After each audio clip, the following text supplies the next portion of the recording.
Karoline Leavitt also appeared on Fox News, and it didn't go particularly well. The new position, I guess, of the White House is if the president does it, it's not illegal. Who does that sound like? It sounds like a guy named Richard Nixon.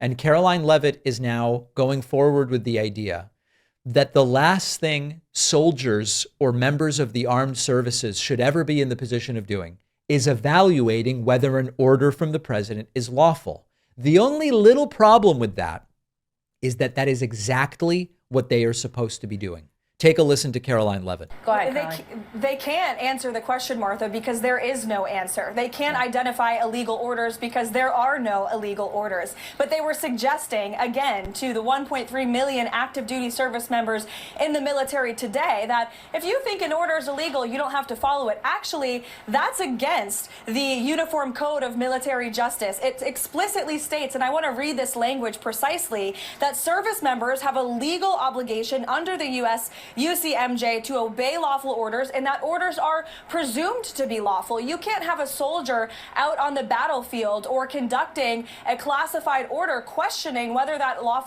order is lawful or what. Notice that she introduced the word classified.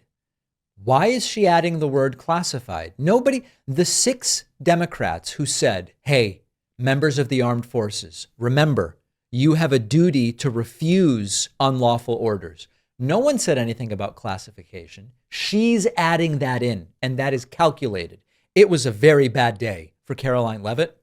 Here she argues there's never been an illegal order given because this is an administration that abides by the law. They were leaning into that experience to try and give a wink and a nod to the 1.3 million active duty service members who serve in our United States Armed Forces and essentially encourage them to defy the orders of their commander-in-chief, which is illegal, by the way. Let me be very clear. Not a single order this president or administration has given to our military has ever been illegal, nor will it ever be. This administration respects and abides by the law. And these officials know it. They are trying to sow chaos and distrust, which is a very dangerous thing to do within the military's ranks. Listen, she's wrong. She's just lying. Okay, they're just lying about this. Under U.S. military law, including the Uniform Code of Military Justice, UCMJ, members of the military are required to disobey illegal orders. Not only is refusing illegal orders allowed, there are cases where it's mandatory.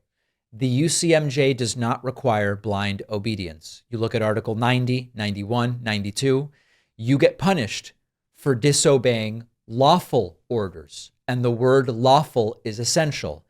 Unlawful orders are not protected. Now, Trump has a long history of pushing the military towards unconstitutional, unlawful, or improper orders. In several cases, the military either refused or slow-walked or redirected Trump's demands because they put them at risk of violating the law. Trump's demand to deploy active duty troops for domestic law enforcement. Trump's order to shoot migrants and shoot them in the legs. Remember multiple reports about that. Trump's attempt to use the military to seize voting machines after the 2020 election. In late 2020, Trump and his advisors, including Michael Flynn and Sidney Powell, and who else was involved? Rudy Giuliani. They looked at using the military to seize voting machines, to rerun elections, to declare emergency powers. They're all over improper stuff. And Karoline Leavitt's view is if the president does it, it's not illegal, nor would he ever suggest anything illegal. Unfortunately, that's just not reality. It is not reality. Asked on Fox News about the dismissals of the charges against James Comey and Letitia James, here's what Karoline had to say. I'm grateful that the court ended the case against me, which was a prosecution based on malevolence and incompetence, and a reflection of what the Department of Justice has become under Donald Trump, which is heartbreaking. What's White House response to that, and what can we expect will happen next, Karoline? Well, what I will say is that everybody knows that James Comey lied to Congress. It's as clear as day. And this judge took an unprecedented action to throw these cases out to shield James Comey and Letitia James from accountability based on a technical ruling. And the administration disagrees with that technical ruling. We believe the attorney in this case, Lindsay Halligan, is not only extremely qualified for this position, but she was in fact legally appointed. And I know the Department of Justice will be appealing this in very short order. So maybe James Comey should pump the brakes on his victory lap. My prediction, it really is a victory lap, and it doesn't make any sense to refile these charges. Lindsay Halligan was not properly appointed. I believe the judge is right, and I think this case is dead. What a terrible day if you are Karoline Leavitt. It's not so bad if you're on the outside looking in at this completely farcical way of communicating with the American public. We've got a great bonus show for you today. We will talk about Texas men who have been indicted in a plot to take over the Haitian island. We will talk about the U.S. being ready to cut support to scouts because they are attacking boy-friendly spaces. Dear God. And whatever happened to that Trump phone? Remember the Trump mobile phone that was going to be out? No one's seen it. Where's the money that people put into it? We're going to dig into all of those stories and more on today's bonus show. Sign up at joinpakman.com. There would be no greater pleasure for me than seeing you join the bonus show.